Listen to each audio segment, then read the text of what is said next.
RCB ಗೆಲುವಿನ ಸಂಭ್ರಮದ ನಡುವೆ ಇದೀಗ ಒಂದು ವಿಡಿಯೋ ಸೋಷಿಯಲ್ ಮೀಡಿಯಾದಲ್ಲಿ ಸಿಕ್ಕಾಪಟ್ಟೆ ವೈರಲ್ ಆಗ್ತಿದೆ. ಆ ವಿಡಿಯೋದಲ್ಲಿ ಕಾಣಿಸಿಕೊಂಡಿರೋರು ಬೇರೆ ಯಾರೂ ಅಲ್ಲ, ಆರ್ಸಿಬಿ ಮಾಲೀಕರ ಕುಟುಂಬದ ಸದಸ್ಯೆ ಅನನ್ಯಾ ಬಿರ್ಲಾ. ಆದರೆ ಅಭಿಮಾನಿಗಳ ಗಮನ ಸೆಳೆದಿದ್ದು ಅನನ್ಯಾ ಬಿರ್ಲಾ ಅವರ ಒಂದು ಸರಳ ಮತ್ತು ವಿನಯಪೂರ್ವಕ ಹೇಳಿಕೆ. ಆರ್ಸಿಬಿ ಮತ್ತು ಗುಜರಾತ್ ಟೈಟಾನ್ಸ್ ನಡುವಿನ IPL 2026ರ ಫೈನಲ್ ಪಂದ್ಯದಲ್ಲಿ ಬೆಂಗಳೂರು ತಂಡ ಭರ್ಜರಿ ಜಯ ಸಾಧಿಸಿದೆ. ಈ ಗೆಲುವಿನ ಬಳಿಕ ಸ್ಟೇಡಿಯಂನಲ್ಲಿ ಸಂಭ್ರಮಾಚರಣೆ ನಡೀತಾ ಇದ್ದ ವೇಳೆ ಅನನ್ಯಾ ಬಿರ್ಲಾ ಮಾಧ್ಯಮಗಳೊಂದಿಗೆ ಮಾತನಾಡಿದ್ದಾರೆ. ಈ ವೇಳೆ ಅವರು ಹೇಳಿದ ಮಾತು ಎಲ್ಲರ ಮನ ಗೆದ್ದಿದೆ. ಈ ಗೆಲುವಿನ ಸಂಪೂರ್ಣ ಕ್ರೆಡಿಟ್ ನನಗೆ ಅಲ್ಲ, ನಮ್ಮ ತಂದೆ ಕುಮಾರ್ ಮಂಗಲಂ ಬಿರ್ಲಾ ಅವರಿಗೆ ಹೋಗಬೇಕು. ಈ ಬಗ್ಗೆ ಅನನ್ಯಾ ಹೇಳಿದ್ದಾರೆ. ಈ ಒಂದು ಮಾತು ಕೇಳಿದ ಅಭಿಮಾನಿಗಳು ಸೋಷಿಯಲ್ ಮೀಡಿಯಾದಲ್ಲಿ ಮೆಚ್ಚುಗೆಯ ಮಹಾಪೂರವೇ ಹರಿಸಿದ್ದಾರೆ.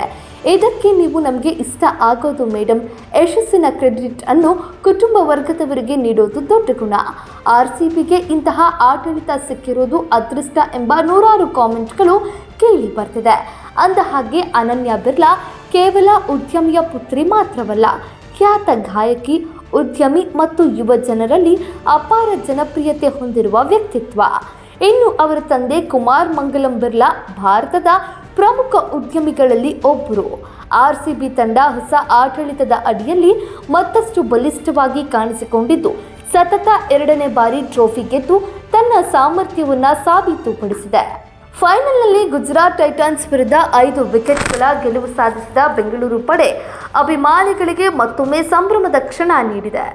ಗೆಲುವಿನ ಬಳಿಕ ಮಾತನಾಡಿದ ಕುಮಾರ್ ಮಂಗಲಂ ಬಿರ್ಲಾ ಕೂಡ ಆಟಗಾರರ ನಡುವಿನ ಹೊಂದಾಣಿಕೆ ಮತ್ತು ತಂಡದ ಸಾಮೂಹಿಕ ಪ್ರಯತ್ನವನ್ನೇ ಈ ಯಶಸ್ಸಿನ ಪ್ರಮುಖ ಕಾರಣ ಅಂತ ಹೇಳಿದ್ದಾರೆ. ಜೊತೆಗೆ ಮುಂದಿನ ವರ್ಷವೂ ಕಪ್ ಗೆದ್ದು ಹ್ಯಾಟ್ರಿಕ್ ಸಾಧಿಸುವ ವಿಶ್ವಾಸ ಹೊರಹಾಕಿದ್ದಾರೆ.